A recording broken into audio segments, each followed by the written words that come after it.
अस्सलाम वालेकुम एवरीवन। आज हम देखेंगे remedies for Pakistan India in 21st century. पहले हमने हर्डल्स देखे थे और हम देखेंगे अब क्या रेमेडीज़ हो सकती हैं पाकिस्तान और इंडिया के इशू को कैसे रिजॉल्व किया जा सकता है, क्या पॉसिबल ऑप्शंस हैं पाकिस्तान या इंडिया के पास।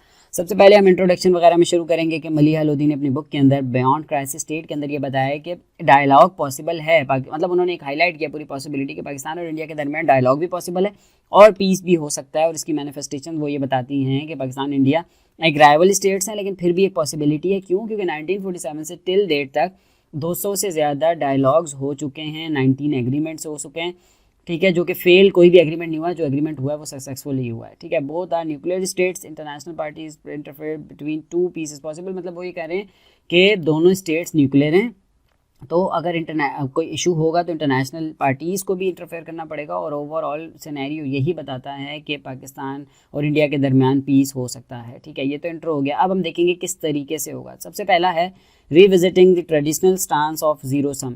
अब दोनों स्टेट्स को चाहिए कि वो जो अपना ट्रेडिशनल स्टांस चल रहा है ज़ीरो सम का, कि भाई ज़ीरो सम की पॉलिसी आपको पता है आईआर के अंदर रियलिज्म का सीन होता है कि नो गेन नो लॉस वाला सीन है। मतलब ऑल गेन होगा या फुल ज़ीरो लॉस होगा या फुल लॉस होने वाला है। आपको ज़ीरो सम वाला कहानी है कि ये नहीं कि दोनों को म्यूचुअल बेनिफिट्स हो जाएंगे, म्यूचुअल कोलैबोरेशन हो जाएगी, तो इस तरह का सीन नहीं होता। तो दोनों के stance over the course of history zero sum के रहे हैं और उसको रिविजिट करने की ज़रूरत है और उसको इवॉल्व करने है, उसको चेंज करने की ज़रूरत है। Both states operate on the zero sum pertaining to the Kashmir. हम कश्मीर को लेके इंडिया और पाकिस्तान दोनों ही कहते हैं कि हम अपनी टेरिटरी नहीं छोड़ेंगे, पूरा कश्मीर हमारा या कश्मीर बनेगा पाकिस्तान और दिस दैट।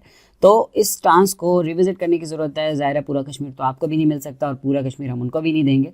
तो इस तरीके से 7 डिकेड्स में हमें यही पता चला है कि पीस तो हो ही नहीं सकता। पूरे 70 सालों में हमें ये नज़र आ गया है कि ज़ीरो सम के स्टांस के ऊपर ये पॉसिबल नहीं है कि पीस हो जाए, ठीक है। तो these two have to come to a viable sum के ऊपर आना चाहिए, म्यूचुअल गेन्स में आना चाहिए। भाई आधी आधी कोई टेरिटरी बना लो, कोई कमीशन बना के, कोई सेटअप करके, इंटरनेशनल पार्टीज़ को बना के कश्मीर को डिवाइड करके अलग अलग कर लिया जाए, ठीक है। ये सोल्यूशन हो सकता है। फिर reconstructing national narratives on both sides. अब ये बहुत इंपॉर्टेंट पॉइंट है कि नेशनल नैरेटिव्स ही ऐसे बने हुए पाकिस्तान के अंदर। आपको पता है जैसे कि नैरेटिव ये है कि भाई इंडिया एक राइवल है, इंडिया एक एनिमी है और ओवर हमारे सारी जो एक्टिविटीज़ होती है इंडिया के खिलाफ होती हैं। हमारी टेक्स्ट बुक्स के अंदर उनको पार्टीशन को इस तरीके से हाईलाइट किया हुआ है जैसे इंडिया ने बहुत ज़्यादा जुल्म किया और ये सारी चीज़ें ओवरऑल नेशनलिज्म को प्रमोट किया हुआ है। पाकिस्तान के अंदर भी मैसेकर्स, आइडियोलॉजी, इंडिया फैक्टर को हाईलाइट किया, सिक्योरिटी कॉन्शियसनेस और ये सारी बातें, वॉर्स। तो इस तरह की स्टांस को थोड़ा सा एग्रेसिव नैरेटिव को कम करने की ज़रूरत है।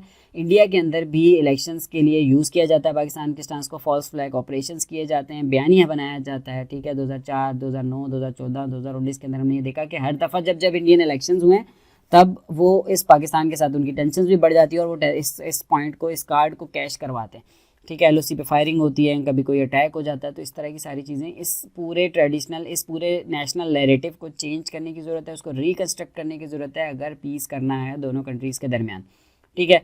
तीसरा आर्ग्यूमेंट ये है कि borrowing the idea of security community. वैसे तो रिकमेंडेशन बहुत सारी हम नीचे जाके देख सकते हैं, लेकिन अभी हम मेजर पढ़ रहे हैं कि borrowing the idea of security community बहुत इंपॉर्टेंट पॉइंट है कि सिक्योरिटी कम्युनिटी का आइडिया क्या होता है कि regional states link in term of trade, finance, business और फ्री मूवमेंट की टर्म्स के अंदर वो उनकी एक लिंकेज बन जाती है। इंटरडिपेंडेंस का कॉन्सेप्ट है, रीजनलाइजेशन का कॉन्सेप्ट है और वॉर की पॉसिबिलिटी बिल्कुल ना होने के बराबर हो जाती है क्योंकि उस इशू को वो साइड कर देते हैं। जैसे कि आसियान ईयू के अंदर हम देखते हैं कि डिस्प्यूट्स भी हैं, फेरो आइलैंड डेनमार्क वाला जो इशू है, साउथ टेल का आइलैंड्स का इशू, ऑस्ट्रेलिया के अंदर भी इशूज़ हैं, तो ऑस्ट्रिया का और इटली का इशू है।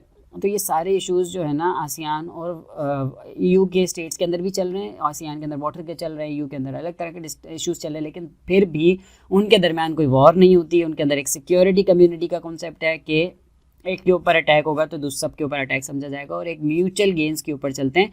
वॉर थ्रेशोल्ड बिकम ज़ीरो, कि वॉर नहीं होगी। अब सार्क फ्रेमवर्क को हम इस तरह डेवलप कर सकते हैं, सिक्योरिटी कम्युनिटी बना सकते हैं, वर्किंग रिलेशंस बढ़ा सकते हैं और स्टेट्स को एम्पावर कर सकते हैं। फिर इस तरीके से आप यूएन रेजोल्यूशंस का रेफरेंस दें, इंडस वाटर ट्रीटी की रिकमेंडेशंस दें। अभी हम यहाँ पे रिकमेंडेशंस बहुत सारी देख लेते हैं, बेशुमार हमारे पास हैं। कश्मीर के स्टांस को तो हमने देख लिया, ट्रेडिशनल स्टांस को हमने रिविजिट करना चाहिए। बायलैटरल कोऑपरेशन को बढ़ाएं, सिक्योरिटी कम्युनिटी वाला आइडिया लेके आएँ, ठीक है। Economic benefits from CAR, central Asian republic से कनेक्टिविटी की जाए, जियो इकोनॉमिक्स के विजन को प्रमोट किया जाए, जियो इकोनॉमिक्स, ठीक है। Can work together to achieve the economic benefits from central Asian republics. क्योंकि सेंट्रल एशियन रिपब्लिक जो है वो rich in oil and gas है, एनर्जी रिच कंट्रीज़ हैं और एनर्जी डेफिशिएंट कंट्रीज इंडिया और पाकिस्तान साउथ एशिया के रीजन हैं। तो हम वहाँ से एक अपनी लोकेशन को यूटिलाइज करके उनके साथ कनेक्टिविटी बना सकते हैं, एनर्जी ट्रेड कॉरिडोर बना सकते हैं उनके साथ और इकोनॉमिक बेनिफिट हासिल कर सकते हैं। इससे फिर हमारे ओवरऑल रीजन की प्रॉस्पेरिटी बढ़ेगी। फिर आ जाता है respect human rights. Human rights को रिस्पेक्ट करना है कि इंडिया को चाहिए ह्यूमन राइट्स की वायलेशंस ना करे कश्मीर के अंदर, और ओवरऑल जो एक दूसरे के ऊपर एलिगेशंस लगाए जाते हैं उनको भी कम किया जाए। ठीक है, ये बात आ गई। फिर आ गया कॉम्बैट एक्सट्रीमिज्म, के एक्सट्रीमिज्म को कंट्रोल किया जाए, हिंदुत्व आइडियोलॉजी को थोड़ा सा लेस किया जाए, सेकुलर इंडिया को रिवाइव किया जाए, पाकिस्तान को भी उनके ऊपर एलिगेशंस नहीं लगाने चाहिए, नॉन काइनेटिक मीन्स को यूज़ किया जाए, कॉम्बैट एक्सट्रीमिज्म को, काइनेटिक मीन्स को नहीं यूज़ करना चाहिए, इंडिया को भी कश्मीर के अंदर थोड़ी लीनियंसी रखनी चाहिए। फिर आ जाता है जॉइंट इंफ्रास्ट्रक्चरल प्रोजेक्ट्स। आप इसमें अगर पाकिस्तान और इंडिया इंफ्रास्ट्रक्चर बना लें तो उससे बहुत ज़्यादा प्रोग्रेस हो सकती है। ठीक है, ये बात हो गई। न्यूक्लियर ट्रांसपेरेंसी होनी चाहिए कि दोनों कंट्रीज़ को अपनी जो न्यूक्लियर जो उनकी मॉडल है, डेटरेंस का जो प्लान है, वो दोनों को पता होना चाहिए ताकि दोनों एक दूसरे पे ट्रस्ट कर सकें और एक कोलैबोरेशन की पॉसिबिलिटी भी बन सके। फिर डिस्ट्रीब्यूशन ऑफ वाटर है, वो जो वाटर क्राइसिस को रिजॉल्व करने की हम बात करेंगे। इंडिया को चाहिए कि वॉलेशन ना करें इंडस वाटर ट्रीटी की, बैराजेस और ये वो नहीं बनाए, रिवाइव करे, दोबारा से इंडस वाटर ट्रीटी को रिविजिट किया जाए। फिर आ जाता है non deployment of anti ballistic missiles.